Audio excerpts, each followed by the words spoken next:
So we've been seeing a lot of love of late for CDs. People are seeing the benefits of the superior output, and also a lot of people are feeling as if they've been taken for granted by the likes of Spotify. Today we're going to talk about whether CDs are now currently the best bang for buck when it comes to your hard-earned cash. Al, let's start. Do you think the tide is turning with CDs?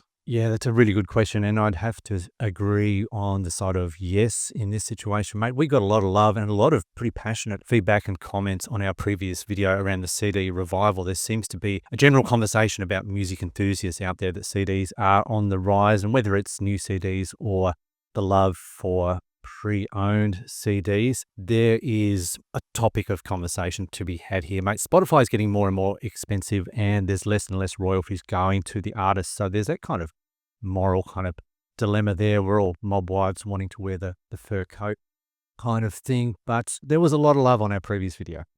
There was. I mean, with streaming, I used to love streaming. I still love You streaming do. in a lot of ways because I like having access to all the music. All the music. It's kind of cool. But I think a lot of people are noticing that the pricing has gone up, and Spotify's gross margins, so the way it's making money, it has been increasing without necessarily royalties being passed on back to the musicians and the artists. So I guess you can go one of two ways. One is just to put up where the other is to invest in physical ownership. And one of those choices is vinyl.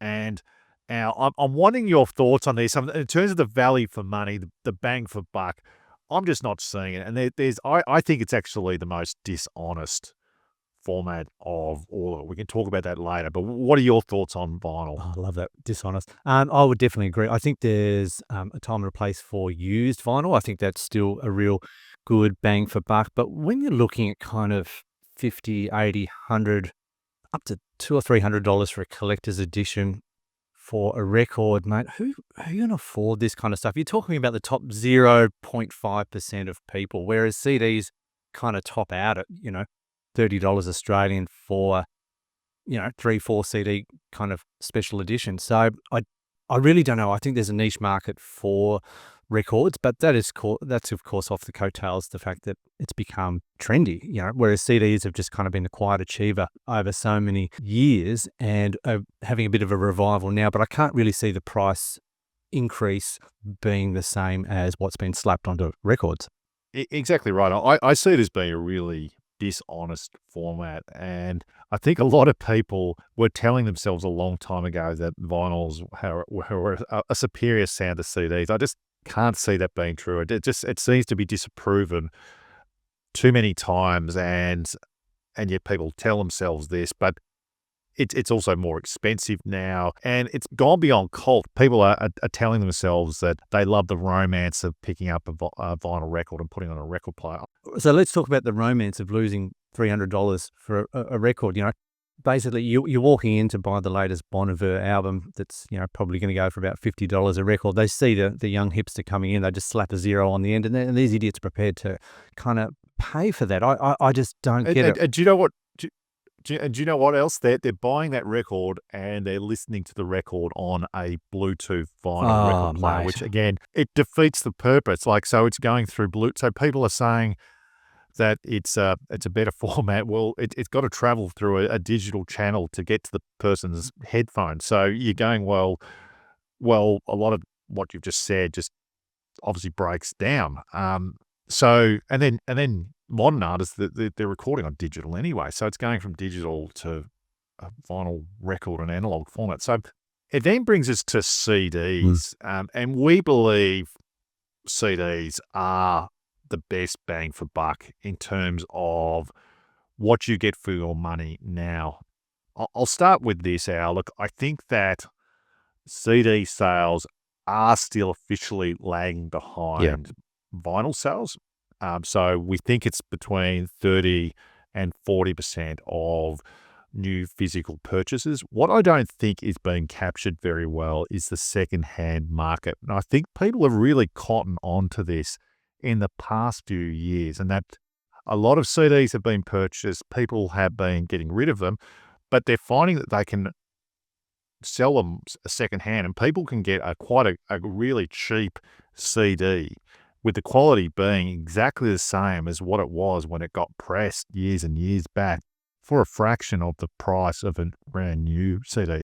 And the fact that, as you mentioned, Spotify are still on the fence about releasing high-res stuff, whereas you're gonna get the high-res sound with CDs, which is what, basically Spotify will eventually, hopefully, come out with. But for an example, if you took a year off Spotify, and I know you'd probably end it all by doing that, mate, you could $24 a month for a family plan. That's 3 CDs at $8 at a secondhand shop here, mate. Now, It is. if you didn't have any CDs, bought yourself a player, you could get 30, 36 classic albums of all time, and it wouldn't actually matter if the artist decided to take their stuff off streaming for whatever personal reasons at the time. You've got it there forever. And I mean, I look at my collection, if the internet goes out or for something happens, I'm more than happy. I'm sitting back. I've got enough music here to keep me happy, mate. Whereas if the internet goes out at your house, mate, it's a very sad situation.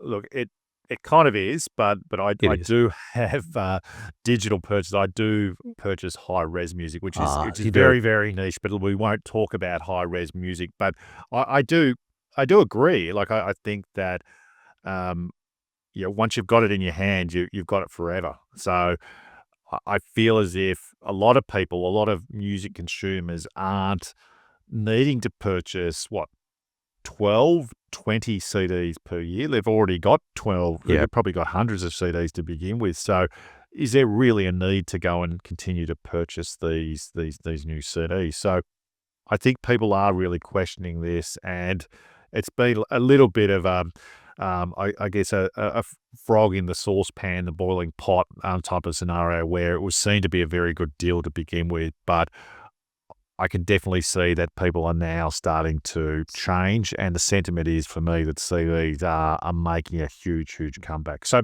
let us know in the comments what you think. Do you think CDs are the best bang for the buck, or would you prefer streaming, or would you prefer vinyl? Let us know in the comments and let us know your thoughts.